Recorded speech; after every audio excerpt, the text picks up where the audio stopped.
நான் என் காரில் வச்சுருந்தேன். உள்ளே யாருன்னு ஒருத்தர் கேட்டார். அப்போ நான் அதை கையில் எடு அப்படின்ட்டேன். அதை கையில் நீயே எடுத்துகிட்டு பாருப்பார். அப்போ ஒவ்வொன்றா சொன்னேன்.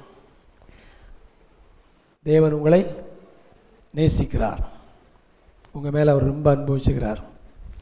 ஆனால் நீங்கள் தேவனை விட்டு எப்படி இருக்கிறீங்க? டிவைடு, பிரிந்திருக்கிறீங்க. பாவத்தினால பிரிந்திருக்கிறீங்க. அதை கனெக்ட் பண்ணுறதுக்கு யார் வந்திருக்கிறார்? இயேசு கிறிஸ்து வந்திருக்கிறார். இப்போது இயேசுவை நீங்கள் ஏற்றுக்கொள்ள ஆயத்தமாக இருக்கீங்களா? ஒரு கொஸ்டின். கார்லேயே அவர் ஏற்றுக்கிட்டார். அல்லேலூயா. ஸோ எளிமையான விதத்தில் அவர் கடந்த வாரத்தில் பேசும் பொழுது எல்லா மனித பிரச்சனைக்கு இயேசு தீர்வாக இருக்கிறார். எல்லா மனித பிரச்சனைக்கு இயேசு தீர்வாக இருக்கிறார். இயேசு பதில் மட்டுமல்ல, அவர் எங்கெங்கே போனாரோ அங்கங்கே அந்த பிரச்சனை எழுந்தது தீர்வு கண்டது. இயேசு உங்களுக்குள்ள இருக்கிறனால ஆண்டவர் உங்களை மற்றவர்களுக்கு ஒரு தீர்வாக வைத்திருக்கிறார். ஆமென் சொல்லுங்க. அல்லேலூயா. இப்போ நீங்கள் இயேசுவை சுமந்து கொண்டு போகிறனால நீங்கள் எங்கே போனாலும் உங்கள் மூலமாய் அங்கே இருக்கிற பிரச்சனைகள் தீர்க்கப்படும். ஒரு ஆமென் விசுவாசமாக சொல்லுங்கள். அந்த ஒரு அனாயிண்டிங், அந்த ஒரு இம்பார்ட்டேஷன் உங்கள் மேலே இருக்குது. இயேசு கிறிஸ்து ஊழியத்தை ஆரம்பிக்கும் வார்த்தை சொன்னார். லூக்கா 4:18 வாசிங்க. லூக்கா 4:18 என்ன போட்டிருக்குது? கர்த்தருடைய ஆவியானவர் இருக்கிறார், சுவிசேஷத்தை பிரசங்கிக்கும்படி என்னை அபிஷேகம் பண்ணினார், குணமாக்கவும்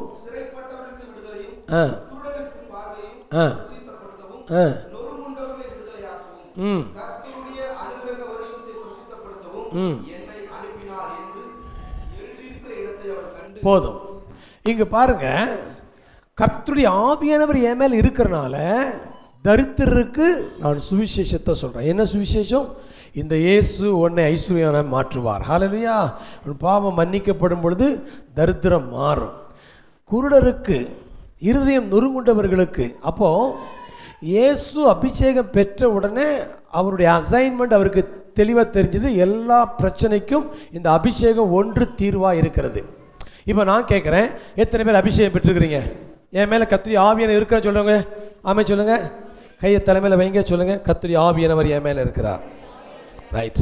நீங்கள் உங்களே கர்த்தர் இருக்கிறனால நீங்கள் எங்கே போனாலும் அங்கே இருக்கிற பிரச்சனைக்கு உங்கள் மூலமாக தீர்வு வரும்.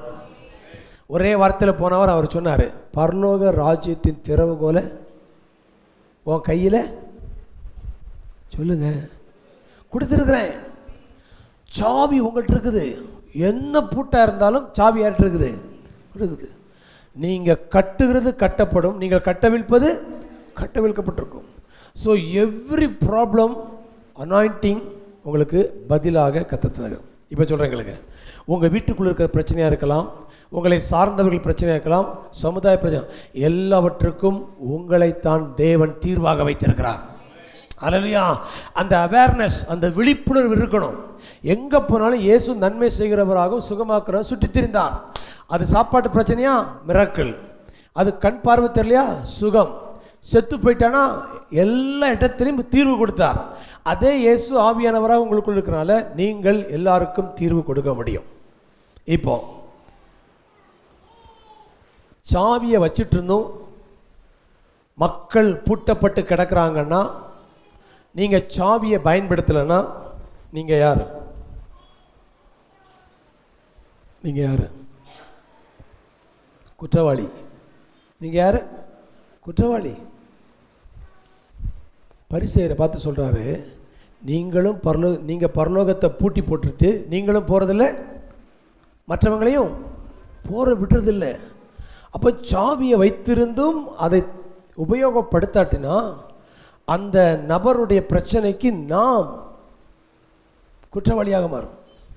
அகல நிலந்து ஒவ்வொரு நாளும் ஜெபத்தோட ஆண்டவரை இப்படி சொல்கிறேன் கேளுங்களேன். ஒருவேளை நீங்கள் அங்கே கேட்டு அதை நீங்கள் தீர்க்க முடியாமல் இருக்கலாம்.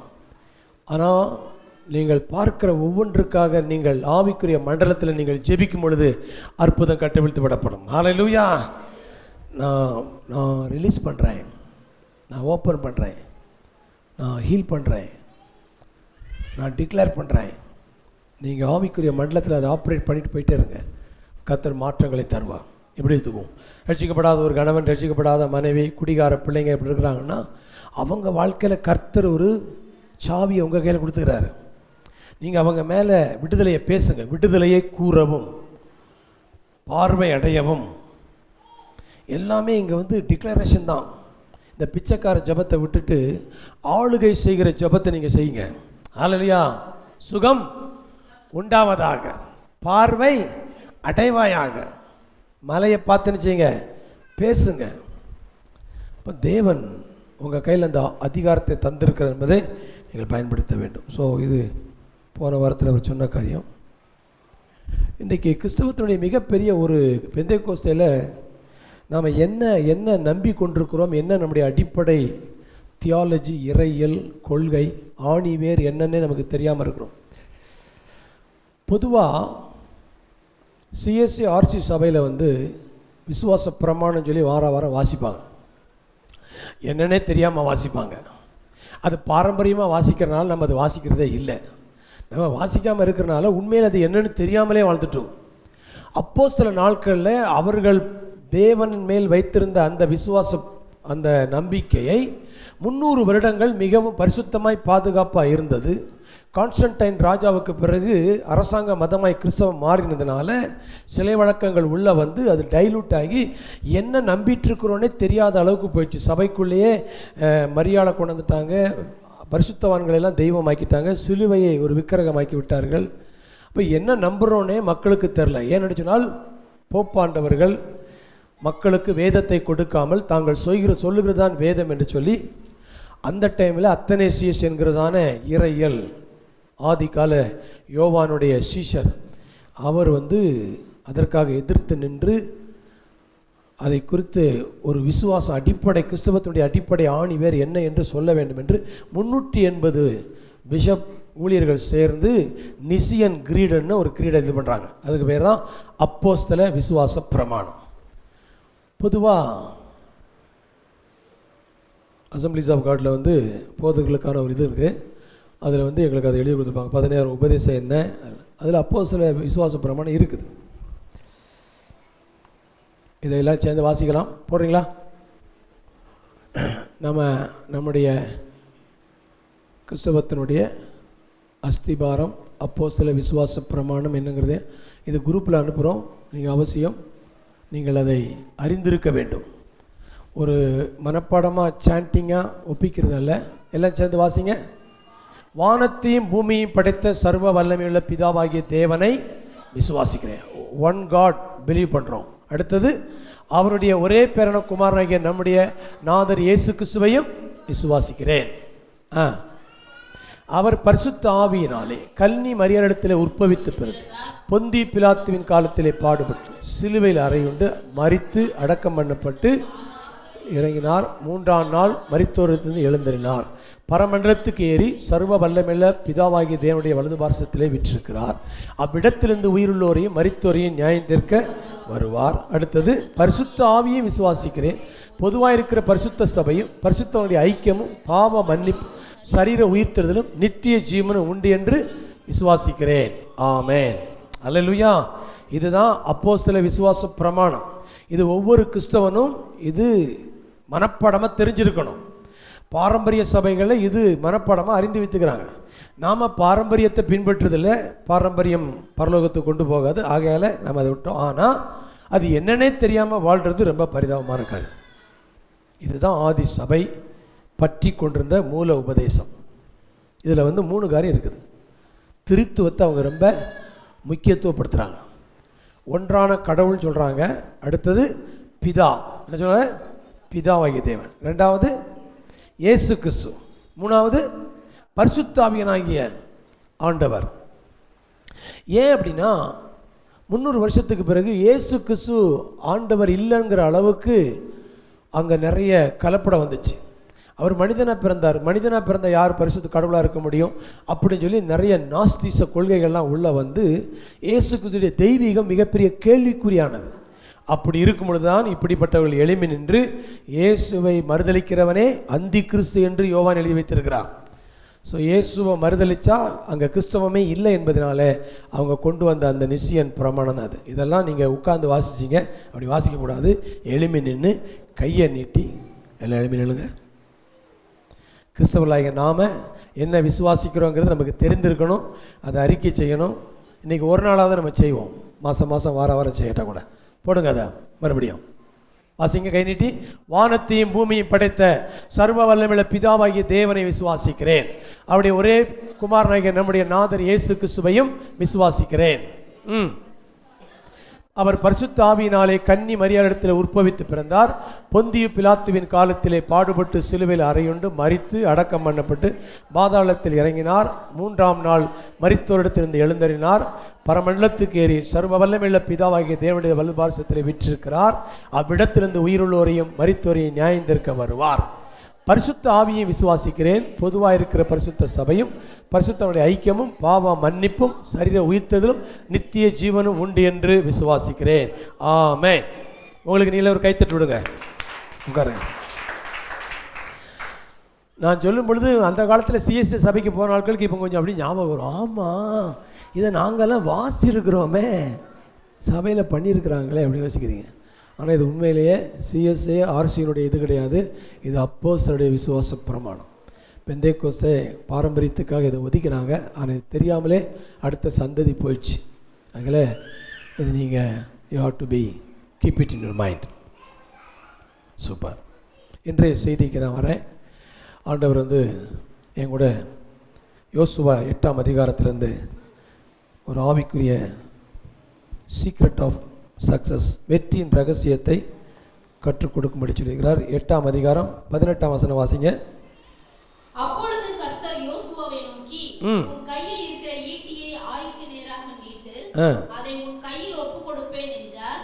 அப்படியே யோசுவா தன் கையில் இருந்த ஈட்டியை பட்டணத்துக்கு நேராக நீட்டினான். வாவ், ஹல்லேலூயா.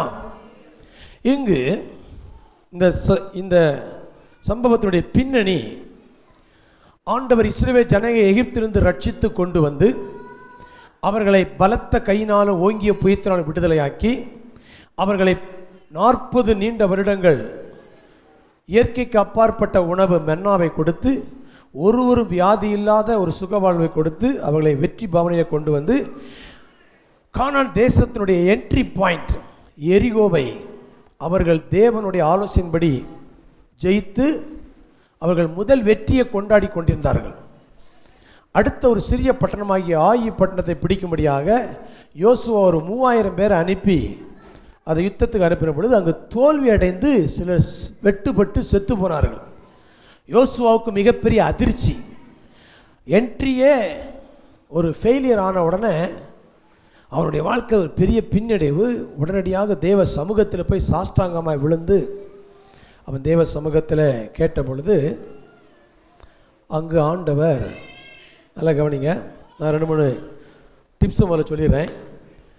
எகிப்திலிருந்து 430 வருடம் அடிமையாக இருந்தவர்கள் வெளியே வரும் பொழுது ஆண்டவர் அவர்களை எப்படி கொண்டு வந்தார்னா வெள்ளியோடும் பொன்னோடும் புறப்பட பண்ணினார். கையை தட்டுங்க, ஹல்லேலூயா.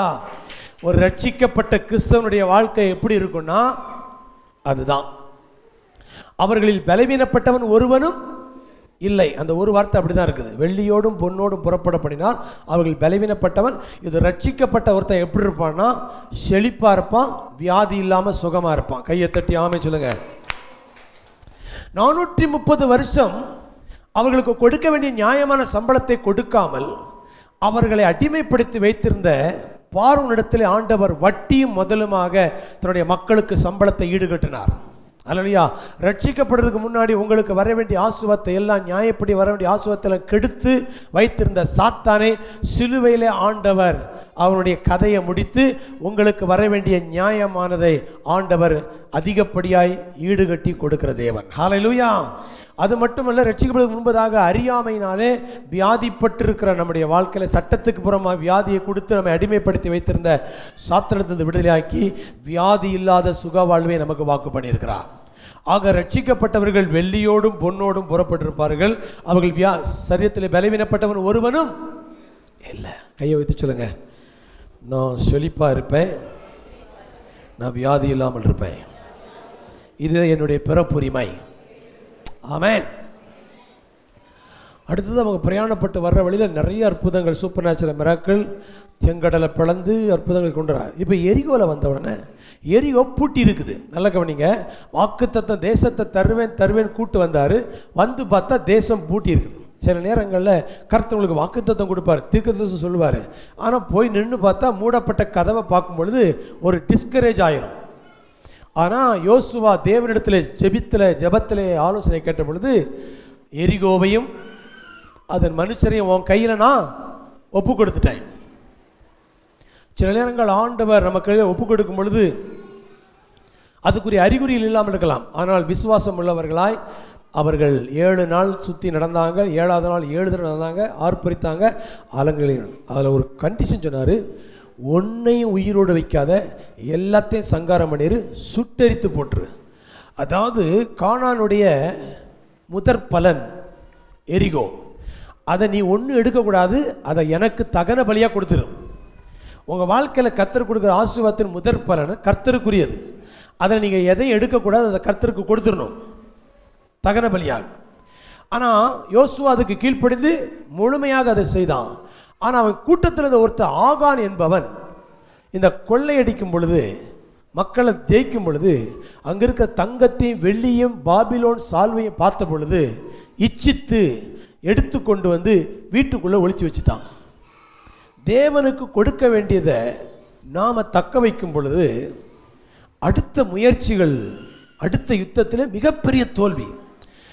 இப்போ யோசுவா ஒளிச்சு வைக்கல, யோசுவாவுக்கு தெரியாது. ஆனால் இப்போ தேசம் தோத்து கிடக்குது.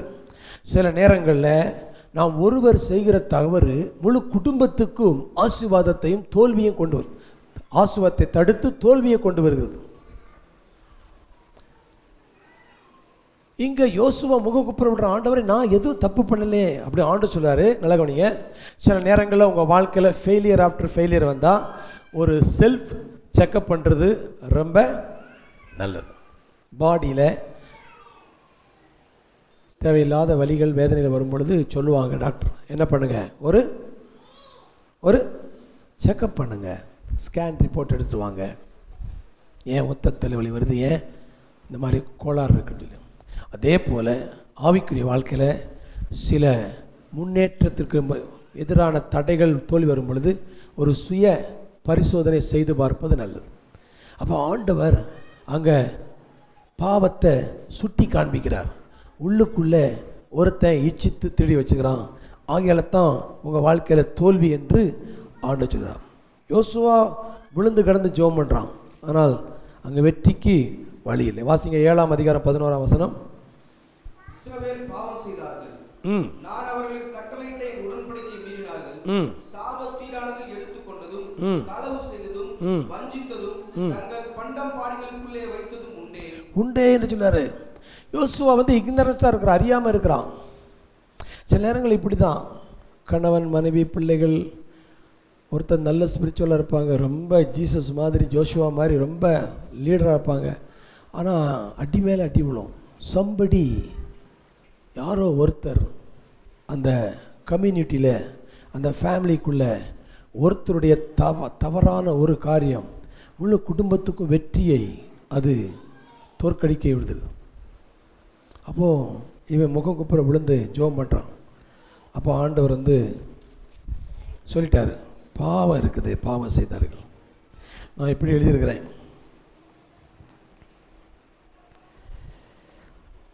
வாக்குத்தத்தம் பண்ணப்பட்ட தேசத்திலே தோற்று போயிட்டாங்க, சுதந்திரிக்கிற இடத்திலே தோற்றுக்கிறாங்க. வேற எங்கேயோ தோற்றா பிரச்சனை கிடையாது. கிறிஸ்தவ வாழ்க்கையிலே தோற்று போகிறது தான் நமக்கு மிகப்பெரிய ஒரு கேள்விக்குறியான கருத்து. ஒரு கிறிஸ்தவன் தோற்க முடியுமா? முடியாது.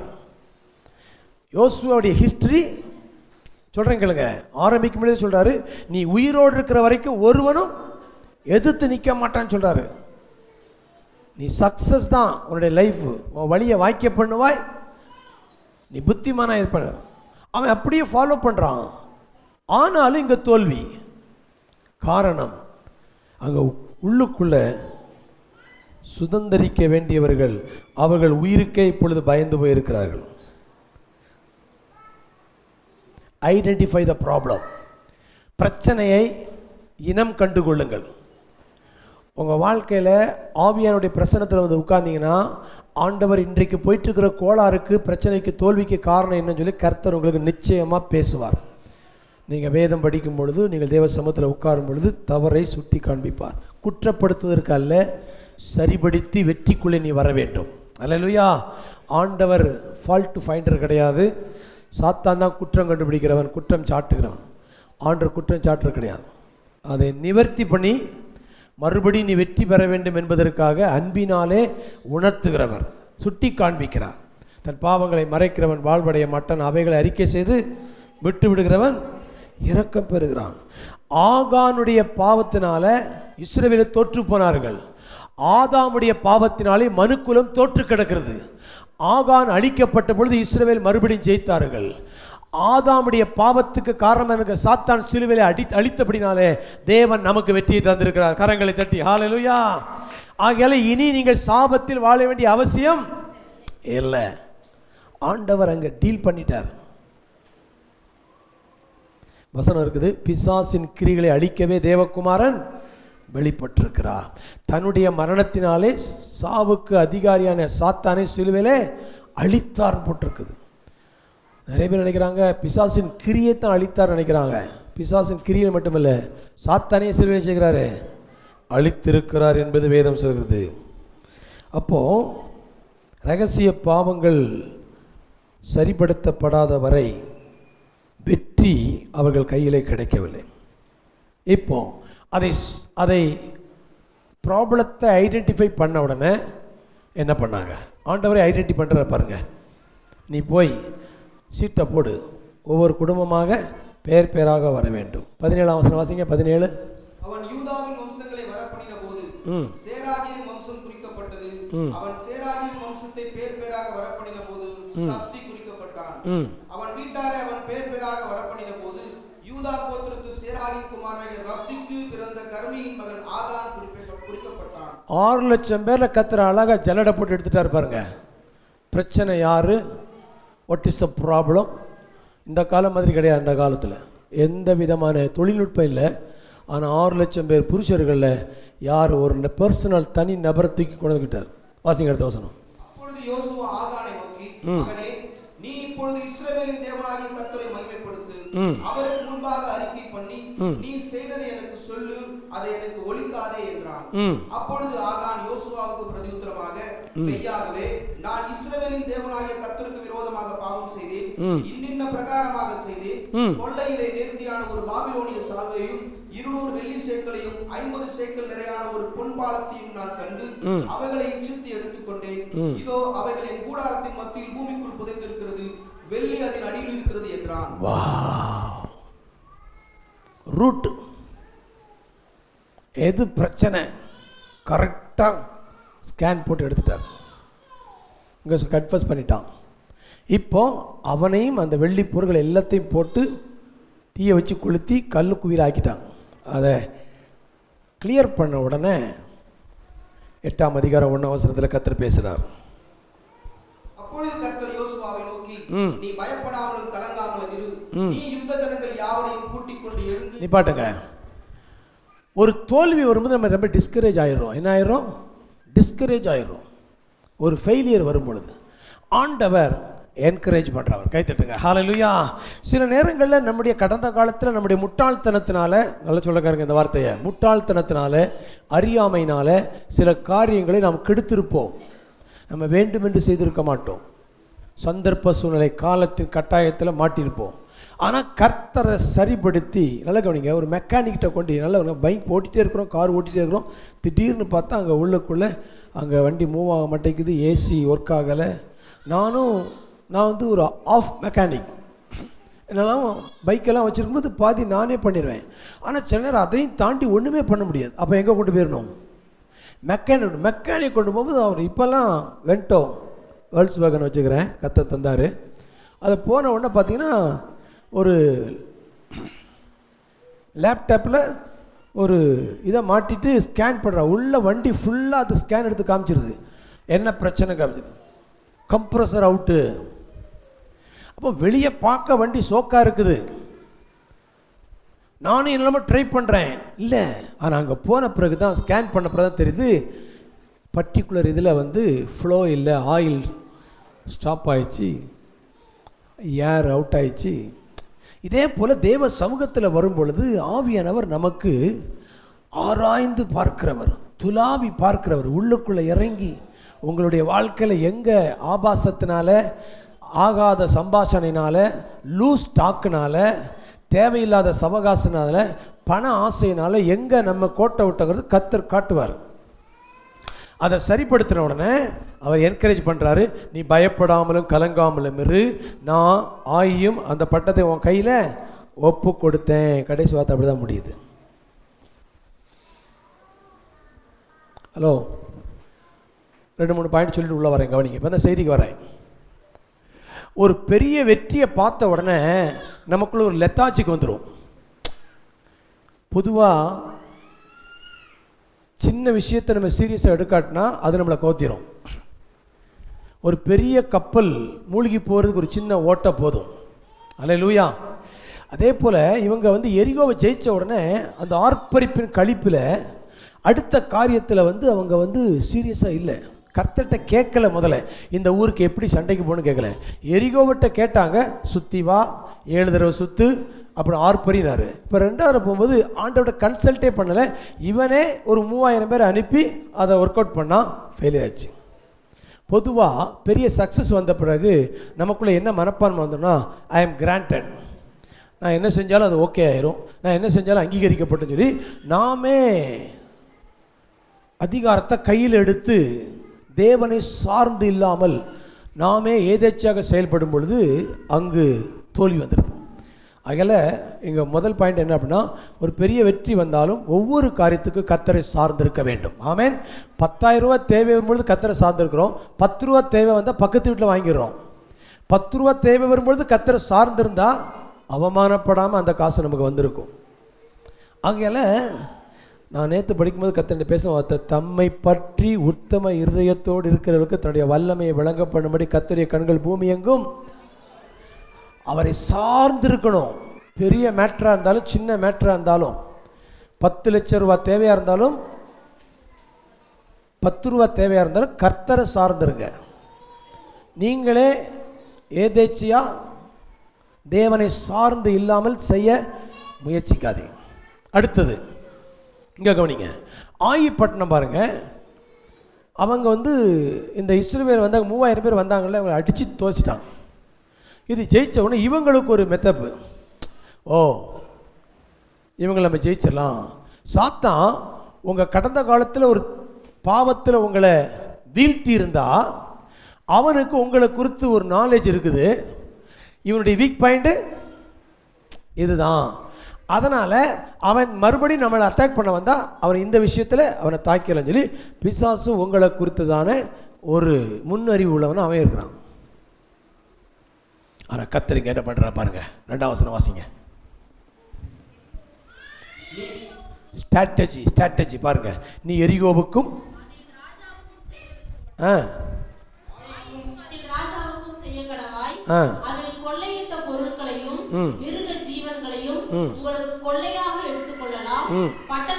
பட்டணத்துக்கு பின்னாலே பதிவிடை வை. இப்பதான் நான் மெசேஜ் ஆரம்பிக்கிறேன். என்னது பதிவிடை? சொல்லுங்க, பதிவிடை. ஆண்டவர் ஸ்ட்ராட்டஜி கற்றுக் கொடுக்குறாரு, எங்க எப்படி அட்டாக் பண்ணணும். இந்த மனுஷர் அவங்க பட்டத்து வாசலில் எதிரில் வந்து இவங்க சண்டை போட்டனால ஒரு குரூப்பு முன் வாசலில் போய் சண்டை போடுங்க. முன் வாசலில் போய் சண்டை போடும் பொழுது அவங்க என்ன நினைப்பாங்க, முன்னாடி மாதிரியே உங்களை துரத்துவாங்க.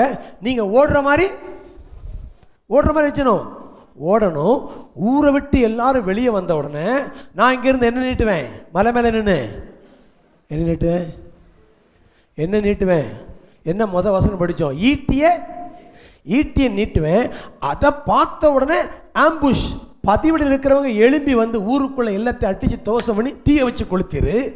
அதை பார்த்த உடனே இவங்க ஓடிட்டுறவங்க நின்று திரும்ப இவங்களை அடித்து முழுமையாக. ஆண்டவர் எப்படிப்பட்ட ஆண்டவர், கை தட்டுங்க. அல்லேலூயா. நீ வெற்றி பெறுவதற்காக ஆண்டவர் எல்லா ஆலோசனையும் உனக்கு கொடுப்பார். அல்லேலூயா. அதே மாதிரி அவங்க போகிறாங்க, ஒரு கூட்டம் முன்னால் போகிறாங்க, பின்னால் நான் இன்றைக்கி பேசுகிறது பதிவிடை பற்றி பேசுகிறேன். ஆம்புஷ் வார் ஸ்ட்ராட்டஜி. ஆம்புஷ் வெளிப்படையாக ஜெபிக்கிற ஜெப வாழ்க்கை ஒன்று இருக்குது. ஆனால் அந்தரங்கத்தில் ஜெபிக்கிற ஒரு ஜெபம் இருக்குது. ஆவியில் நிறைந்து ஜெபிக்கிற ஜெபந்தான் பதிவிடையின் ஜெபம். அல்லேலூயா. அந்நிய பாஷையிலே மணிக்கணக்காக நீங்கள் தேவனோட ரகசியங்களை பேசும் பொழுது சாத்தானுடைய எல்லா திட்டங்களை வெளிப்படுத்தி தோற்கடிக்கிற ஒரு வல்லமை ஜெயத்தை உங்களுக்கு தருகிறார். அல்லேலூயா. அப்போது இந்த ஆவியில் நிறைய நேரங்களில் அந்நிய பாஷையில் 1 மணி நேரம் ஜெபிங்க அப்படின்னா உங்களுக்கு போர் அடிச்சிடும். ஆனால் அதே நீங்கள் மைக்கை கொடுத்து ஜெபம் பண்ணுங்கன்னா இந்தியாவை ரட்சியும், தமிழ்நாட்டை ரட்சியும், ஏரிக்கிற எரிசிலேமாய் அப்படின்னு ஒன்று உங்களுக்கு உற்சாகமாக இருக்கும். உங்களுக்கு ஒரு 10 பேர் கேட்டுருக்கனால உங்களுக்கு நடத்துறதுக்கு பாயிண்ட் வந்துக்கிட்டே இருக்கும். பாஸ்டர்ஸ் எல்லாம் மேடையில் ஜெபிக்கிறாங்க. ஹலோ. ஆனால் ப்ரைவேட்டில் அந்தரங்கத்தில் மணிக்கணக்காக ஜெபிக்கிற பாஸ்டர்ஸ் எத்தனை பேர்னா இன்றைக்கி எண்ணிடலாம். ஆனால் 7 மணி நேரம் உபவாச ஜெபம், 12 மணி நேரம் ஜெபம், சங்கிலி ஜெபம், மேடையில் பட்டையை கலப்புவாங்க. ஆனால் தனியாக போனால் ஜெபமே வராது.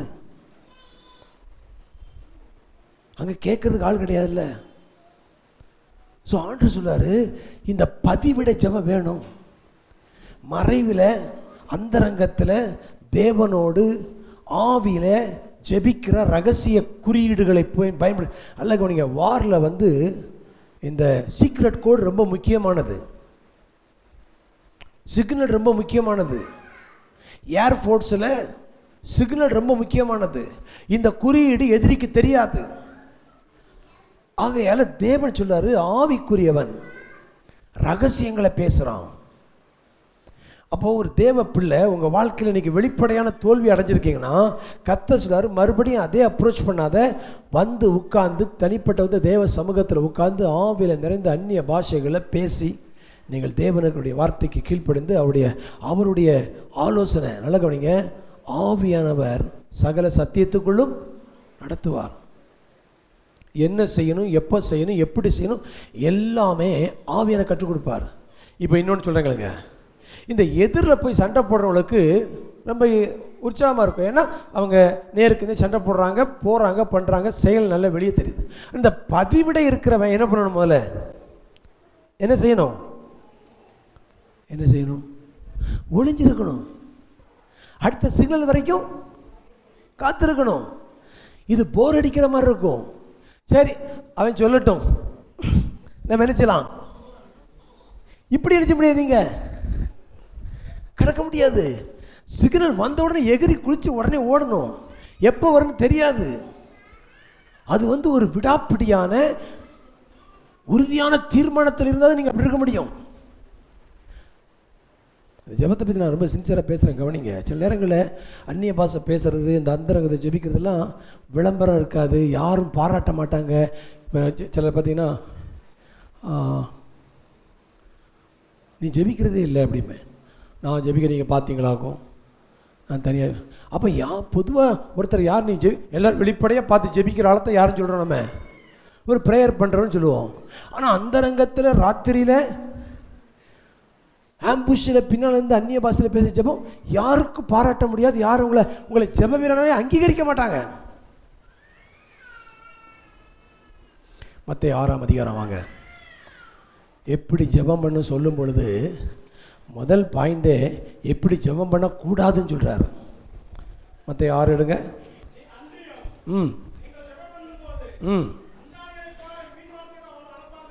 5ஆம் வசனம் வாங்க.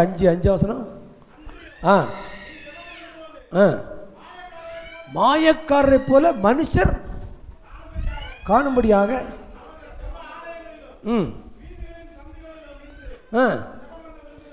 பிரேயரை நிறைய பேர் இப்படி தான் விரும்புகிறாங்க.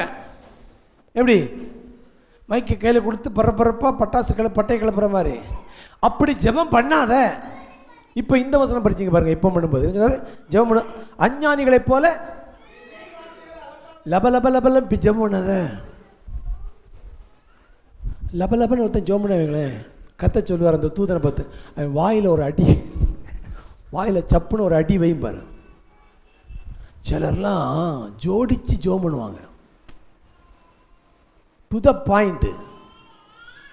முதலமைச்சரை பார்க்குறதுக்கு 2 நிமிஷம் உனக்கு டைம் தர்றேன், நீ போய் உன்னுடைய கோரிக்கை வச்சுட்டு வானா உட்காந்து லபலபன்னு பேசுவீங்க?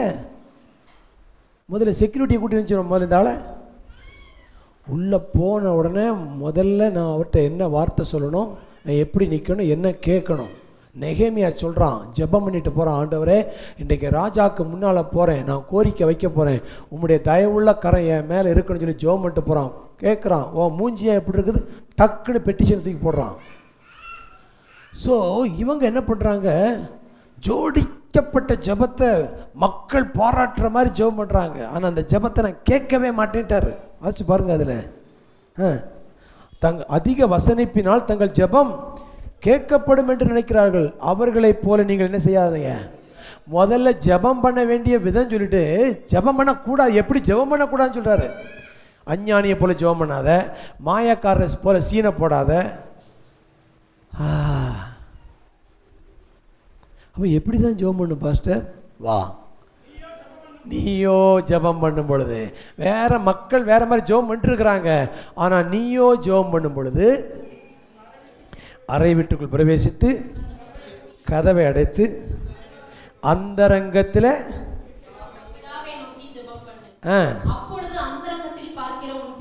கையத்தட்டு. இதுக்கு பேர் தான் ஆம்புஷ் பிரேயர். இதுக்கு பேர் தான் பதிவிடை ஜெபம், மறைவில் ஜெபிக்கிற ஜெபம். வீட்டுக்குள்ளே சம்மணம் போட்டு உட்காந்து அந்நிய பாஷையில் ரா கா மா லி ரூ மா ஷே கே தி யா ரூ ரம்மா.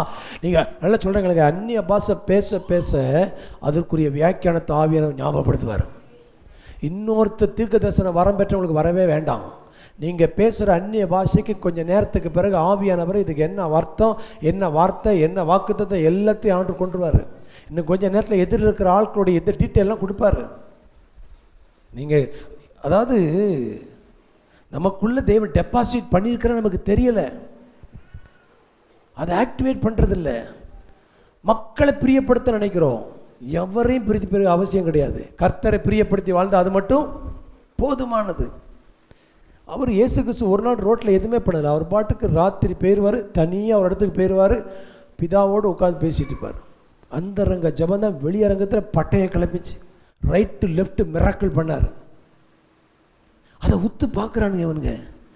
இவர் முதல்ல வேற மாதிரி ஜெபிக்கிறாரே. நம்ம எல்லாம் ஜெபம் பண்ணும்போது பழைய பரிசுத்த ஜெபம் பண்ண தெரியுமா, ஆபிரகாம் ஈசாக்கு யாக்கோபின் தேவனே. ஆனால் இவர் அந்த வார்த்தையை யூஸ் பண்ணலை. நேற்று ஒருத்தர் சொல்கிறாரு, இயேசு கிறிஸ்து பைபிளில் பழைய ஏற்பாட்டு பரிசுத்தனுடைய எந்த விசுவாசம் எவனையுமே பற்றி பேசலையே. நம்ம தானே தூக்கி வச்சு பேசிகிட்டு இருக்கிறோம். அது ஒரு பெர்ஸ்பெக்டிவில் பார்த்தா ஒரு கண்ணோட்டத்தில் கரெக்டு. ஆனால் அவர் அப்படிப்பட்ட எந்த அலங்கார ஜபமே பண்ணல. என்ன ஜபம் பண்ணார் வாசிங்க. நீங்கள் ஜபம் பண்ண வேண்டிய விதமாவது 9வது.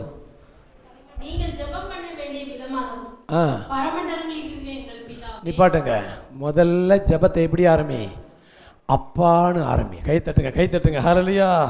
முதல்ல நீ ஜெபிக்க வர்றல்ல, அவர் உனக்கு யாரு? அவர் உனக்கு அப்பா. நீ யார்கிட்ட ஜெபிக்கிறேங்கிற அந்த விழிப்புணர்வு இருந்தால் உன் ஜபத்தில் தேவையில்லாத என்ன இருக்காது. அப்பாட்ட போய் ஆபிரகாம் ஈசாக்கு யாக்கோபு அப்படி பேசிங்க. உங்கள் அப்பாட்ட ஏல உனக்கு எனக்கு என்ன வேணும், ஏன் சீனப்படுற, எதுக்கு வந்திருக்கிற, போய் உட்காந்து பெருசாக ஒன்றும் அங்கே போகண்டாம், என்ன வேணும்னு சொல்லு, வாங்கிட்டு போ. அப்பா எல்லாம் கொடுக்க ரெடியாக இருக்கிறார். நீ அவருக்கு முன்னால் போயிட்டு இந்த இதெல்லாம் பில்டப் எல்லாம் பக்கத்தில் பார்த்து சொல்லுங்கள், கொஞ்சம் ஜபத்தை மாற்றுங்க. அப்பா பிள்ளை உறவு, அப்பா தகப்பனேன்னு ஜபத்தை ஆரம்பிங்க. நீங்கள் ரொம்ப க்ளோஸாக வந்துட்டீங்க. கை தட்டுங்க. ஹல்லேலூயா. ஆமாம். மற்றபடி வேறு மாதிரி வார்த்தை ஆரம்பிக்கிறேன். நீங்கள் அவரை தூரத்தில் நின்று நீங்கள் எங்கேயோ நிற்கிறீங்க, அவரை செப்பரேட் பண்ணுறீங்க. செப்பரேஷன் இல்லை, யூனியன் தியாலஜி. என்ன தியாலஜி? யூனியன் தியாலஜி வந்திருக்கிறோம். பரமண்டலங்கள் இருக்கிற எங்கள் பிதாவே, உம்முடைய நாமம்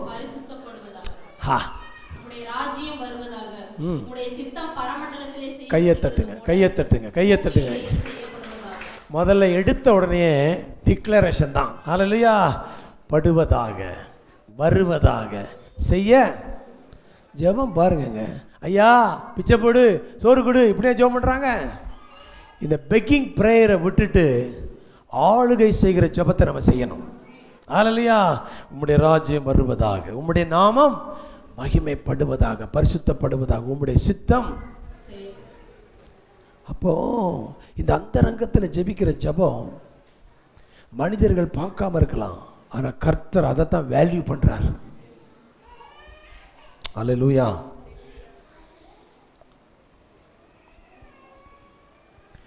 ஆண்டவர் சொல்றாரு, நீ பதிவுடையவை. இப்போ சொல்கிறேன், உங்கள் தோல்வியை ஜெயமாக மாற்றுறதுக்கு கத்தட்ட ஸ்ட்ராட்டஜி இருக்குது. என்ன இருக்குது?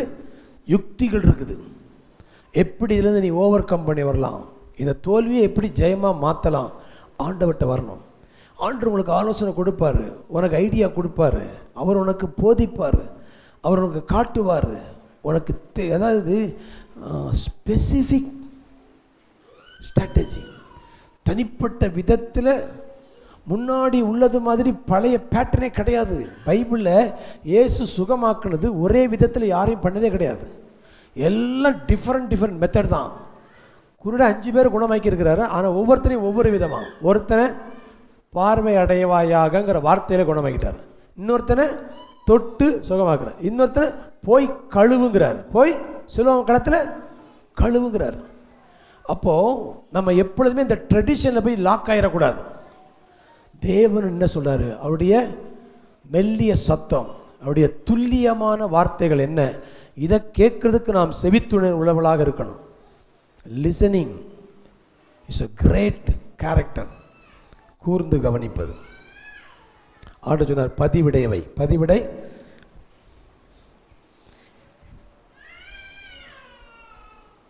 கத்த சொல்றாரு, நீ கொஞ்ச நாள் அமைதியாக என் சமூகத்தில் உட்காரு, நான் யாருன்னு உனக்கு காட்டுறேன். நீங்கள் அமர்ந்திருந்து நானே தேவன் என்று அறிந்து கொள்ளுங்கள், ஜாதிகளுக்குள்ளே உயர்ந்திருப்பேன். ஹல்லேலூயா. ஆண்டவர் சொல்றாரு, என் சமூகத்தில் வந்து உட்காரு, உன்னுடைய வாழ்க்கைக்கான எல்லாவற்றையும் நான் உனக்கு ரெடி பண்ணி தரேங்கிறேன். ஆக தேவனுடைய சமூகத்தில் பதிவிடைங்கிறது ஜஸ்ட். நான் இன்னொன்று பார்த்தேன், இந்த பதிவிடையில் பின்னால் இப்படி ஒளிஞ்சிருக்கிறது வந்து எப்பவும் அடுத்த சிக்னல் வந்த உடனே இவங்க ஆக்டிவேஷனில் இறங்கணும். அங்கே ஈட்டியை யோசுவா நீட்டிட்டார் தெரிஞ்ச உடனே இவங்க புறப்பட்டு யுத்தம் பண்ணணும். அது வரைக்கும் he has to wait.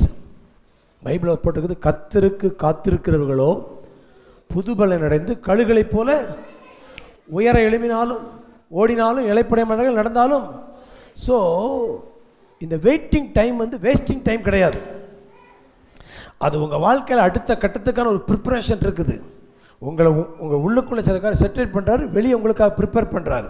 So அதை நீங்கள் அண்டர் எஸ்டிமேட் பண்ணாதீங்க. கர்த்தர் உங்களுக்கு இதுக்கு என்ன வேணும்னா உறுதியான தீர்மானம் வேணும். உறுதியான தீர்மானம் வேணும். பதில் வர்ற வரைக்கும் நான் ஜெபத்தை நிறுத்த மாட்டேன், காத்திருப்பதை எழும்பி போக மாட்டேன். ஆண்டவர்கிட்ட சில காரியங்களில் நீங்கள் தேவன் உங்களுக்கு வைத்திருக்கிற ஆசீர்வாதத்தை சுதந்திரிக்க நீங்கள் தேவனுடைய சித்தத்தில் தேவனுடைய வேலையில் நீங்கள் காத்திருக்க ஆயத்தமாக இருக்கணும். விடாப்பிடியாய் ஆவியில் ஜெபிப்பது. ஆவியில் நீங்கள் ஜெபிச்சுட்டே இருங்க, ஆண்டவர் வார்த்தை கொடுப்பார். இப்போ அடுத்தாக்கில் 2வது வெற்றிக்கான காரணத்தை சொல்ல போகிறேன். 8ஆம் அதிகாரம் 26ஆம் வசனம் வாசிங்க. யோசுவா 8:26. ஆயீயின் குடிகளை எல்லாம் சங்கரித்து தீரும் மட்டும் யோசுவா ஈட்டியை நீட்டிக் கொண்டிருந்த தன் கையை மடக்கவில்லை. ஓ, யோசுவா நல்ல கவனிங்க, நீட்டிக்கிட்டு இருந்த தன்னுடைய ஈட்டியை நீட்டிருந்த கையை என்ன செய்யல, அவன் மடக்கவே இல்லை. இதுக்கு பேர் என்ன தெரியுமா? பெர்சீவரன்ஸ், விடாப்பிடி. கொடிகாத்த குமரர் கேள்விப்பட்டிருக்கீங்களா? நல்லா கவனிங்க. நீங்கள் நினைக்கிறீங்க சில காரியெல்லாம் செஞ்செல்லாம் நினைக்கிறீங்க. இங்கே ஒருத்தர் கையில் ஒரு சின்ன ஒரு இதை கொடுக்குறேன், இந்த இந்த குச்சியை வச்சுட்டு இதை வச்சுட்டு ஒரு 1/2 மணி நேரம் இப்படி மட்டும் நிற்க சொல்லுங்களேன், முடியும்? முதல்ல இது வெயிட்டே இருக்காமல் இருக்கா, இது என்ன சப்ப மேட்டர் அப்படின்னு நினைப்பாருக்கும். இதெல்லாம் ஒன்றுமே கிடையாது அப்படின்னு 5, 10, 15 நிமிஷம் வந்து நினச்சிடும் வெள்ளமா. 20 நிமிஷத்துலலாம் இது எப்படி இருக்கும்? ரொம்ப பெரிய கடப்பாறை மாதிரி வெயிட்டாக தெரியும். யோசுவா நீட்டின கையை கடைசி யுத்தம் முடிகிற வரைக்கும் அவன் என்ன செய்யல, மடக்கவே. ஈட்டினா என்ன சொல்லுங்க, தேவனுடைய வார்த்தையை விசுவாசமாக பேசிட்டே இருக்கணும். கைத்தட்டி கர்த்தரை மகிமைப்படுத்துங்க. அல்லேலூயா. நீங்கள் அந்த ரங்கத்தில் ஆவியில் ஜெபிக்கணும், வெளியே விசுவாசத்தில் பேசணும். கையை தட்டு, நல்ல கையை தட்டுங்க. அல்லேலூயா. ஈட்டி நீட்டுனா confuse the word of God. ஆண்டவருடைய வார்த்தையை, விசுவாச வார்த்தையை, உங்களுக்கு கொடுக்கப்பட்ட தீர்க்கதரிசன வார்த்தையை நீங்கள் பேசிக்கிட்டே இருங்க. அதுதான் ஈட்டி. ஈட்டினா என்னது? பட்டயம். பட்டயம் என்ன பைபிளில்? கர்த்தருடைய வேத வசனமாகிய ஆவியின் பட்டயம். ஆவியின் பட்டயத்தை நீட்டிக்கிட்டே இருங்கன்னா அதை நீ பேசிக்கிட்டே இரு, அதை நீ அறிக்கிட. அந்த ஸ்டாண்ட்லேருந்து வித்ட்ரா பண்ணாத, பின் வாங்காத. உனக்கு சூழ்நிலை சாதகமாக இல்லாத மாதிரி இருக்கலாம், ஆனால் வார்த்தையில் நீ உறுதியாக இருக்க வேண்டும். இயேசு கிறிஸ்துவ சாத்தான் சோதித்த பொழுது அவர் சொன்னார், எழுதி இருக்கிறதே. கைத்தட்டுங்க. ஹல்லேலூயா. எழுதி இருக்கிறது. உங்கள் வாழ்க்கையில் சொல்கிறேன், உங்களுடைய ஒரு தேவைக்காக ஜெபம் பண்ணிருக்கிறீங்க, அந்த ரங்கத்தில் ஆவியில் ஜெபிக்கிறீங்க. வெளியே கர்த்தர் எனக்காக யாவையும் செய்து முடிப்பார், இதுதான் வார்த்தையாக இருக்கணும். அந்த ரங்கத்தில் ஜெபம் பண்ணிவிட்டு வெளியே ஒருத்தர் அவிசுவாசமாக பேசுகிறாருன்னா எனக்கு அவருடைய ஜெப வாழ்க்கையை குறித்து ஒரு கேள்விக்குறியாக இருக்குது. அந்த ரங்கத்தில் ஜெபிக்கிறவங்க வெளியே நெகட்டிவாக நினைச்ச மாட்டாங்க. நீ உண்மையிலே ஆவியானோட இணைந்து வார்த்தையில் நிரம்பி நீ அந்த ரங்கத்தில் அபிஷேகத்தில் பேசுகிறேன்னா உன் வாயிலிருந்து எப்போ என்ன வார்த்தை இருக்கும்? விசுவாசம், ஃபெய்த், கன்ஃபெஷன் தான் இருக்கும். மாறும், நடக்கும், நடத்துவார், சோகம் ஆகும், விடுதலை ஆகும். அதிலிருந்து அவங்க ஒரு துளி கூட பின்வாங்க மாட்டாங்க. ஏன்னா இவங்களை பூஸ்டப் பண்ணுறது, இவங்களை பேக்கப் பண்ணுறது ஸ்பிரிட்டு. Word spirit. கர்த்தருடைய வார்த்தை ஜீவனும் ஆவியுமாக இருக்குது. ஆக நான் என்ன சொல்லணும்னா, உங்களுடைய போலி வாழ்க்கையை விட்டுட்டு ரியலுக்கு வாங்க. அந்த ரங்கத்தில் ஆவியில் ஜெபம் பண்ணுங்க. வெளியே கர்த்தருடைய வார்த்தையை 1 கொரிந்தியர் 2:9 இந்த பாயிண்டை சொல்லிட்டு நான் முடிக்கிறேன். கர்த்தர் உங்கள் மனக்கண்களை திறப்பாராக. 1 கொரிந்தியர் 2:9 போடுங்க. என்ன போட்டிருக்கு? எழுதி இருக்கிறபடி. நல்லா கவனிங்க. இங்கே கூட பாருங்க, எவ்ரிதிங் ரிட்டன். எல்லாம் உங்களுக்கு ஆசீர்வாதம் என்ன பண்ணிருக்குது? எழுதி இருக்கிறபடி. சொல்லுங்களேன் அந்த வார்த்தை எல்லாரும் சேர்ந்து வாய் திறந்து, எழுதி இருக்கிறபடி. தம்மில் அன்பு கூறுவதற்கு ஆயத்தம் பண்ணினவர்களை கண் காணவும் இல்லை, காது கேட்கவும் இல்லை, அவைகள் மனுஷனுடைய இருதயத்தில் தோன்றவும் இல்லை. பாட்டுங்க இங்க சொல்லுங்க, உங்களுக்கான எல்லாவற்றையும் இயேசு சிலுவையில ஏற்கனவே சம்பாதித்து வச்சிட்டார். கையை தட்டி ஆமே சொல்லுங்க. உங்க கண்ணு பார்க்கல, உங்க காது கேட்கல, உங்க இருதயத்தை தோன்றல, ஆனா அதை தேவன் ஏற்கனவே ஆயத்தப்படுத்தி இருக்கிறார். இப்ப அதை எப்படி பெற்றுக்கொள்வது? அடுத்த வசனம். கை நிப்பாட்டுங்க. நமக்கோ, மற்றவங்களுக்கு அது கிடையாது. நமக்கோ தேவன் அவைகளை தம்முடைய ஆவியினால. கையை தட்டுங்க. ஹல்லேலூயா. ஆண்டவர் ஆவியானவர் ரொம்ப டீட்டெயிலானவர், ரொம்ப கன்ஃபார்ம் பண்ணுவார். அதனால சொல்லுவேன், ஆவியானுடைய கன்ஃபர்மேஷன் நமக்கு ரொம்ப முக்கியம். ஆவியானுடைய கன்ஃபர்மேஷன் ரொம்ப முக்கியம். நீங்கள் ஆவியில் ஜெபம் பண்ணும்பொழுது உங்களுக்கு கன்ஃபர்மேஷன் வந்துடும், உறுதிப்படுத்துவார், ஒரு சமாதானம் வரும், ஒரு கைடன்ஸ் இருக்கும். அவர் உங்களுக்கு ஒன்று ஞாபகப்படுத்துவார். ஆவியினாலே வெளிப்படுத்தி அந்த ஆவியானவர் எல்லாவற்றையும் தேவனுடைய ஆழங்களில் ஆராய்ந்திருக்கிறார். மனுஷனுள்ள ஆவியை அன்றி மனுஷரில் எவன் மனுஷனின் குறைகளை அறிவான்? அப்படி போல தேவனுடைய ஆவியை அன்றி ஒருவனும் தேவனுக்குரியவைகளை அறிய மாட்டான். நாங்களோ உலகத்தின் ஆவியை பெறாமல் தேவனால் எங்களுக்கு அருளப்பட்டவைகளை அறியும்படிக்கு தேவனிலிருந்து புறப்படுகிற ஆவியை பெற்றோம். நீ பாட்டுங்க, இங்க பாட்டுங்க. தேவனால் எங்களுக்கு அருளப்பட்டவைகளை அறியும்படிக்கு தேவனிலிருந்து புறப்பட்ட ஆவியை. அப்போ தேவனால் உங்களுக்கு அருளப்பட்டதை நீங்க அறியணும்னா உங்களுக்கு என்ன வேணும்? தேவனுடைய ஆவி வேணும். உங்களுக்கு என்ன சிலுவையில சம்பாதிச்சு வச்சிருக்கிறாருங்கிறது உங்களுக்கு தெரியுமா? அடுத்த கட்ட தேவனுடைய ஆசீர்வாதம் உங்களுக்கு தெளிவில்லாம கிறிஸ்தவ வாழ்க்கையா சொல்றாரு. தேவனால் அருளப்பட்டவைகளை அறியும்படி தேவனுடைய ஆவியானவர் அருளப்பட்டிருக்குது. அவர் தேவனுடைய எல்லாவற்றையும் அறிந்திருக்கிறார். அவர் உங்களுக்கு வெளிப்படுத்துவார். அவரோடு உங்களுடைய உறவு நல்லா இருக்கும் பொழுது அவர் உங்களுக்கு எல்லாவற்றையும் அப்பட்டமாக உங்களுக்கு காட்டி கொடுப்பார். ரகசியங்கள். அதனால தான் ஆவியிலே ஜெபிக்கிறவன் தேவனோட ரகசியங்களை பேசுகிறான். ஆவியை பெற்றுக்கிறோம். 14 வாசிங்க. ஜென்ம சுபாவம் உள்ள மனுஷன் தேவனுடைய ஆவிக்குறிகளை ஏற்றுக்கொள்ளான். அவைகள் அவனுக்கு பைத்தியமாக தோன்றும். அவைகள் ஆவிக்கேற்ற பிரகாரமாய் ஆராய்ந்து ஆராய்ந்து நிதானிக்கப்படுகிறவர்களானதால் அவைகளை அறியவும் மாட்டான். ஆவிக்குரியவன், அடுத்த வசனம் வாசிங்க. ஆவிக்குரியவன் எல்லாவற்றையும் கையை தட்டுங்க. ஹல்லேலூயா. ஒரு ஸ்பிரிச்சுவல் மேன், ஆவியானவரால் ஆவியில ஜெபிக்கிறவன் எல்லாவற்றையும் நிதானித்து அறிகிறான். ஆனால் அவனை யாரும் நிதானிக்க முடியாது. என்ன பண்ணுறான்னு தெரியாது. இவனுடைய சக்ஸஸுடைய சீக்ரெட்டை அவங்களுக்கு தெரியாது. ஆனால் உங்களுக்கு மற்றவனுடைய எல்லாம் உங்களுக்கு அப்பட்டமாக கத்தர் காட்டி கொடுத்துருவாரு. எலிசாவுக்கு சீரியாவுடைய படை எங்கே இறங்குதுங்கிறத சீக்ரெட்டை எலிசா கத்தர் சொல்லி கொடுத்துறாரு. ஆனால் எலிசாவுக்கு எப்படிப்பட்ட பாதுகாப்பு இருக்குன்னு சொல்லி அவங்களுக்கு தெரியாது. அல்லேலூயா. எவ்வளோ பெரிய ஒரு சக்ஸஸான சீக்ரெட்டை கற்றுக் கொடுக்குறாரு. இப்படி சொல்லட்டுமா, இப்படிப்பட்டவங்களை யாரும் தோற்கடிக்கவே முடியாது. அல்லேலூயா. ஆவிக்குரியவனை, ஆவியில நிரம்பியிருக்கிறவனை இந்த உலகத்தில் எந்த சாத்தான எந்த சக்தியும் தோற்கடிக்க முடியாது.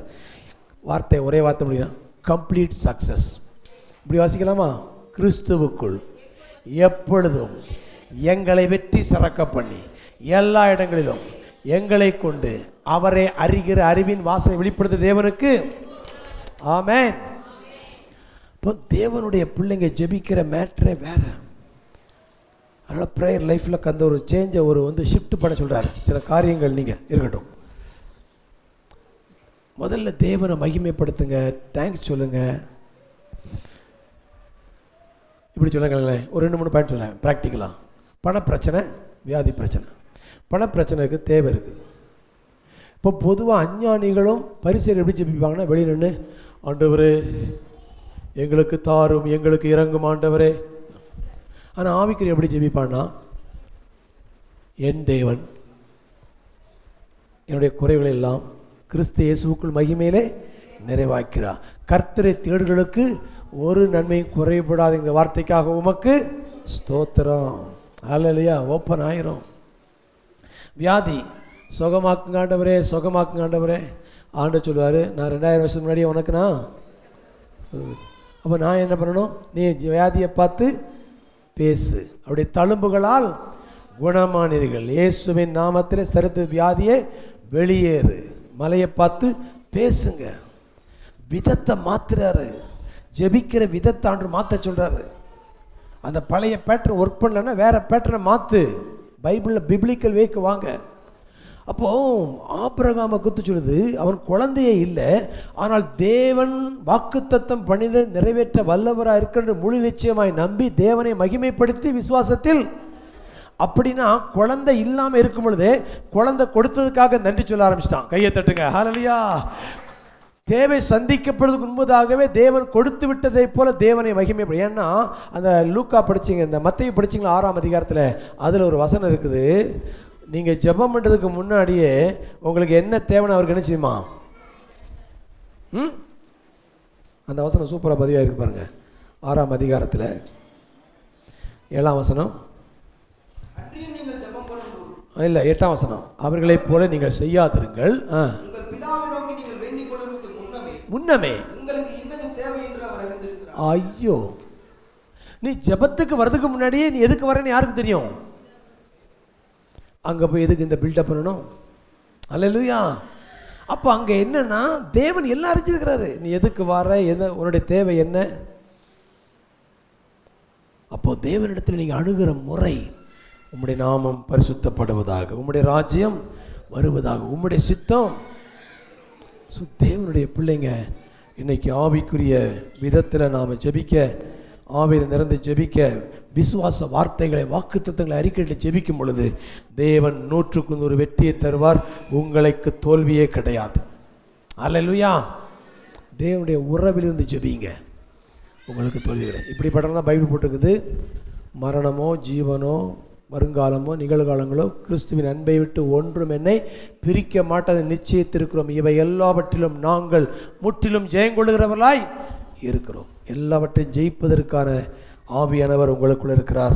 அவர் வெளிப்படுத்துவார், அவர் வாக்குத்தை ஞாபகப்படுத்துவார், விசுவாச அறிக்கை செய்ய வைப்பார். நீங்கள் ஒன்றிலும் தோற்று போக மாட்டீர்கள், ஜெயித்து கொண்டே இருப்பீர்கள்.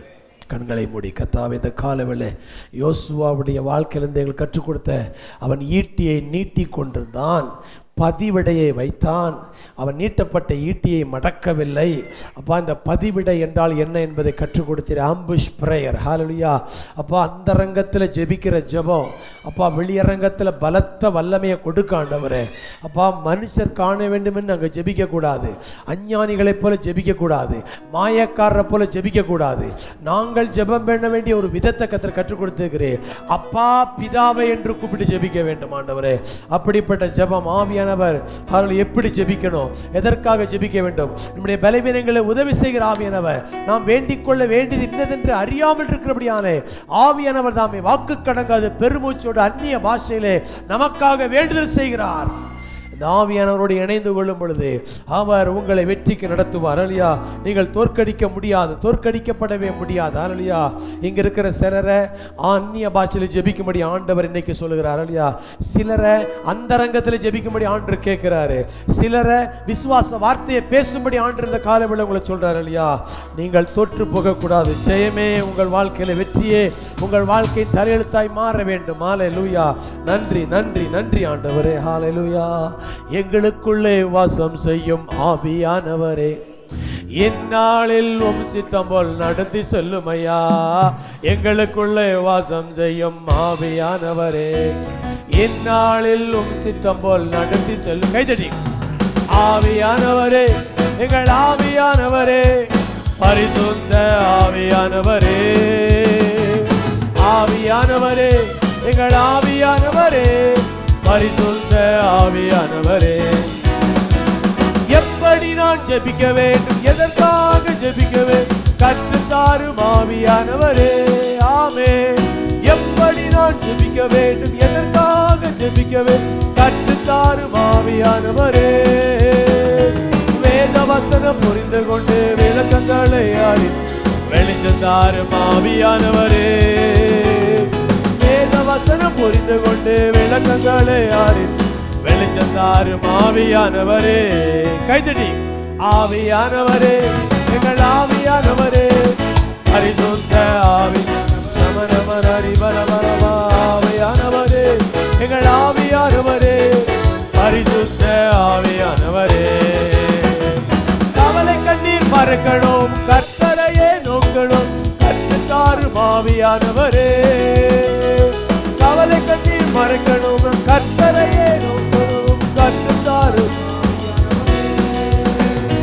செய்த நன்மை நினைக்கணும், நன்றியோடு துதிக்கணும், சொல்லை தாரும் ஆவியானவரே. செய்த நன்மை நினைக்கணும், நன்றியோடு துதிக்கணும், சொல்லை தாரும் ஆவியானவரே. ஆவியானவரே, பரிசுத்த ஆவியானவரே, ஆவியானவரே, எங்கள் ஆவியானவரே, பரிசுத்த ஆவியானவரே. எங்கு செல்ல வேண்டும், நான் என்ன சொல்லவே, வழி நடத்தும் ஆவியானவரே.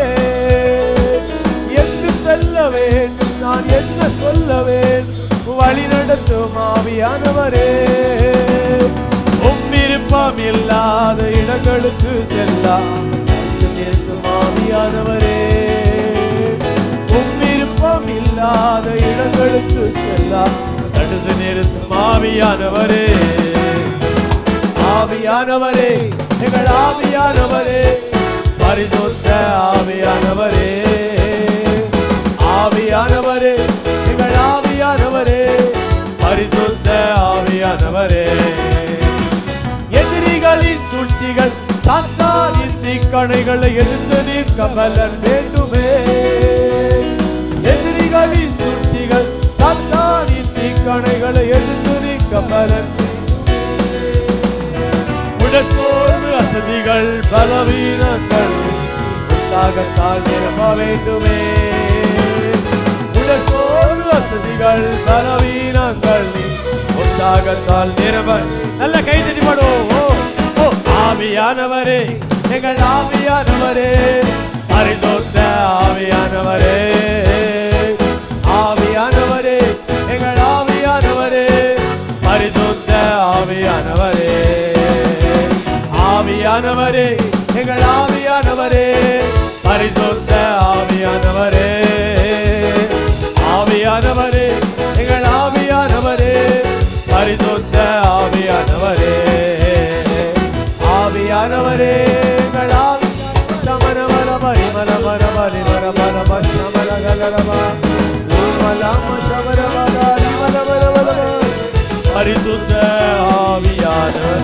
நல்ல கரங்களை தட்டி அந்நிய பாஷைகளை பேசி ஆவியானவர் வரங்கள் வல்லமைகள் வெளிப்படுகிறவர். ஹல்லேலூயா. உங்களை வெற்றிக்கு நேராய் நடத்துகிறவர். ஹல்லேலூயா. கிறிஸ்துவுக்குள் எப்பொழுதும் நம்மை வெற்றி சிறக்க பண்ணுகிறவர். தோல்வி முகமே கிடையாது. ஹல்லேலூயா. தோல்விகளை ஜெயமாக மாற்ற வல்லமையுள்ள தேவன் நம்ம கூட இருக்கிறார். இந்த காலவெள்ளை ஆவியானவர் யோசுவாவோடு சொன்னது போல இன்னைக்கு உங்களோடு பேசி கொண்டிருக்கிறார். நான் உனக்கு போதித்து நீ நடக்க வேண்டிய வழியை உனக்கு காட்டுவேன், உன்மேல் கண்ணை வைத்து உனக்கு ஆலோசனை சொல்லுவேன். ஹல்லேலூயா. அந்த ஆவியானுடைய மெல்லிய குரல். ஹல்லேலூயா. பதிவிட என் ஜபங்கள், மறைந்திருந்து அந்தரங்கத்தில் ஜெபிக்கிற ஜபம் வல்லமை உள்ள ஜபம். ஹல்லேலூயா. மனிதர் பார்க்கிற ஜபம் அல்ல, ரகசியங்கள். ஹல்லேலூயா. தேவனோடு உறவலே, அவரோடு ஜெபம். ஹல்லேலூயா. இயேசு தனியாக ஜெபித்தார், அதிகாலையிலே ஜெபித்தார். அந்த ஜெபங்கள் வெற்றிக்கான ரகசியங்கள். விசுவாச வார்த்தைகளை அறிக்கையிடும் போது எல்லா தோல்வியும் ஜெயமா மாறுது. கரங்களை தட்டி கத்திய வார்த்தைகளுக்காக நன்றி நன்றி நன்றி நன்றி. பரலோகங்களில் வாசமாயிருக்கிற அன்பின் கர்த்தாவே, ஆபிரகாம், ஈசாக்கு, யாக்கோபின் தேவன், நம்ம நம்ம ஆழத்தில் கொண்டு வந்து துதிக்கவும் ஜெபிக்கவும் எங்களோடு தேவன் பேசின திட்டவட்டமான நம்முடைய வார்த்தைகளுக்காக நன்றி. தகப்பனே என்று நாங்கள் ஜெபத்திலே தேவனிடத்தில் வரும் பொழுது நெருக்கமான உறவிலே வந்து அந்த ரங்கத்தில் ஜெபிக்கிற ஜெபங்கள், விசுவாச வார்த்தைகள் எங்கள் வாழ்க்கையில வெற்றியை தரும் என்பதை கற்றுக்கொண்டோம். ஒவ்வொருடைய வாழ்க்கையிலும் கர்த்தாவை முற்றிலும் ஜெயங்கொள்கிற பிள்ளைகளாய் மாற்றுகிறார். தொடர்ந்து சபை ஊழியங்களை பொறுப்படுத்திக் கொள்ளும் ஜனத்தை ஆசீர்வதித்தார் இயேசுவின் மூலம் பிதாவே, ஆமென். சேர்ந்து சொல்லுவோம். என் ஆத்துமாவே முழுமே, என் ஆத்துமாவே கர்த்தரை ஸ்தோத்திரி. கர்த்தர் செய்த சகலம் நம்முடைய கர்த்தராகிய இயேசு கிறிஸ்துவின் கிருபையும் பிதாவின் அன்பும் பரிசுத்தாவின் ஐக்கியமும் பாதுகாப்பு பராமரிப்பு நம் அனைவரோடு வருகை நீடித்து நிலைத்திருப்பதாக. ஆமென். ஹல்லேலூயா.